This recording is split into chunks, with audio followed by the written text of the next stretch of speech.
Okay, our hips have one simple job in a golf swing, and our job is to just allow them to do their job.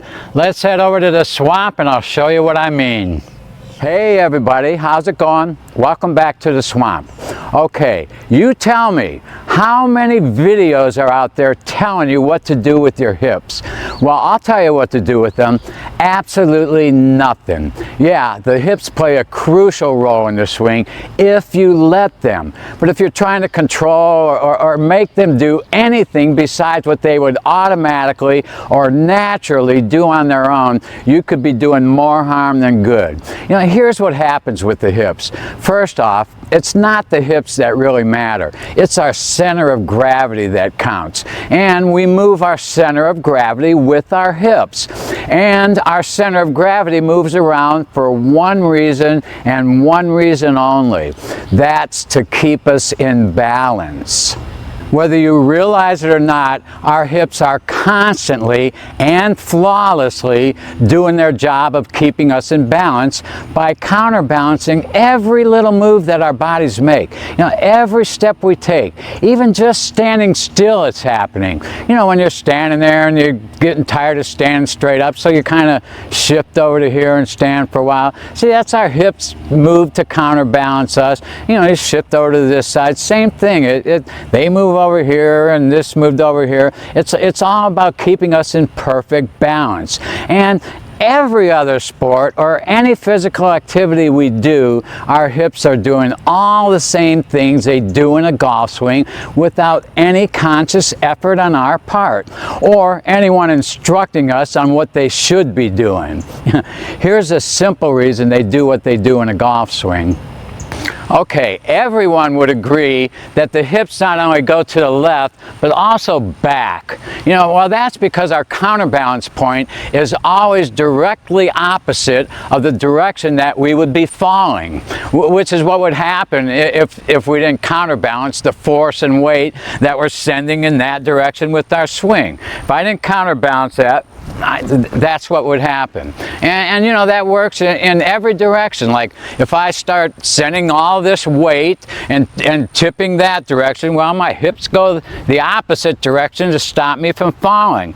And if I go too far, well, then my leg gets involved. I didn't tell you to do that.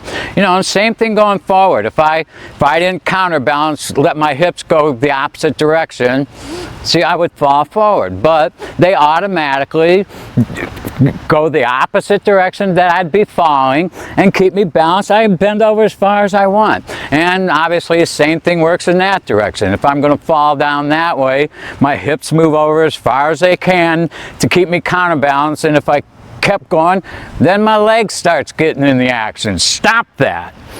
You know, and with the swing, well, our first move, you know, I call it that because for me the swing starts here.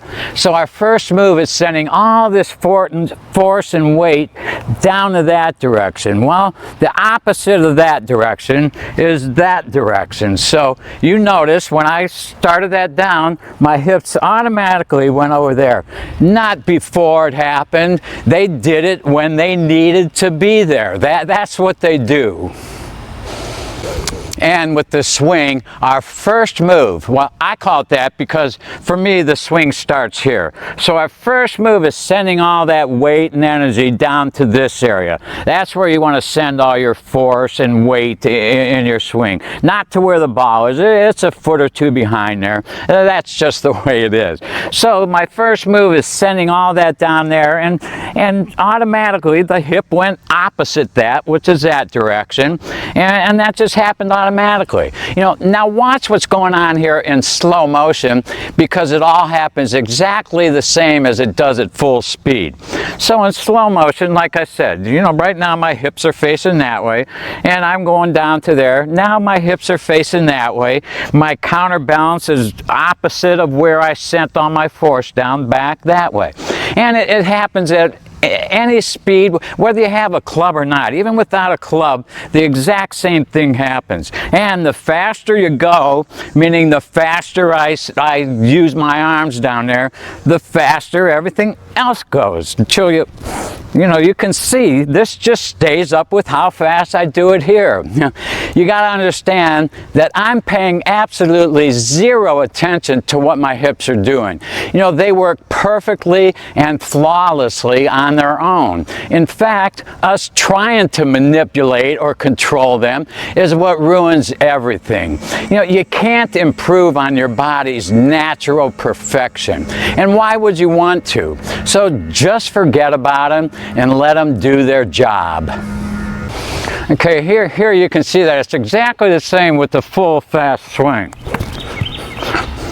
You know, all the exact same things are going to happen.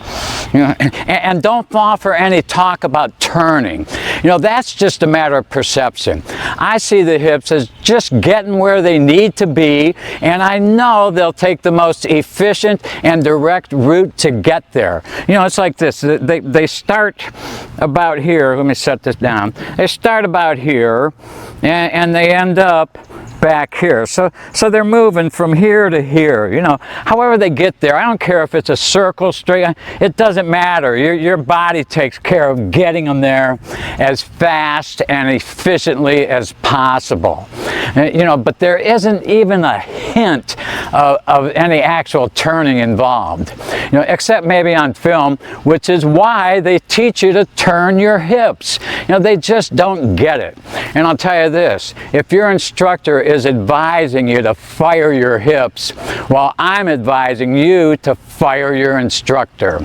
You know, I like that, fire your hips. That's ridiculous. So I guess their theory is, since we know it's going to end up here, well, why not consciously put it there early? Which means it's no longer working as a counterbalance. They turn it into something artificial. And everything that tries to follow that is also going to be artificial. And now you have to somehow sync it all together to try to get it back where it would have gone automatically and naturally on its own. You know, you've got to quit thinking of the swing as all these different or separate pieces that you have to try to put together. You know, it's our entire body working in unison as a whole, as one. You know, it's just one quick flowing motion that starts here and ends here. You know, the vast majority of it, probably about 95%, is our bodies just doing what they naturally and automatically do flawlessly and instantly on their own if you let them. You know, not trying to artificially manipulate them. You know how I'm always using other sports or physical activities as examples? Well, this time it's tightrope walking. Watch how it works. You know, as you can see, it's all about my hips keeping me in balance. And they're constantly in motion to do just that. Now, imagine having to consciously manipulate them to do that. You know, sending signals from your mind telling them what to do next. Every tightrope walker there is would be dead if they didn't have a net below them. Our miraculous, genius bodies react instantly. They don't have time to wait around for your mind to tell them what to do, especially since it's probably the wrong thing to do anyways.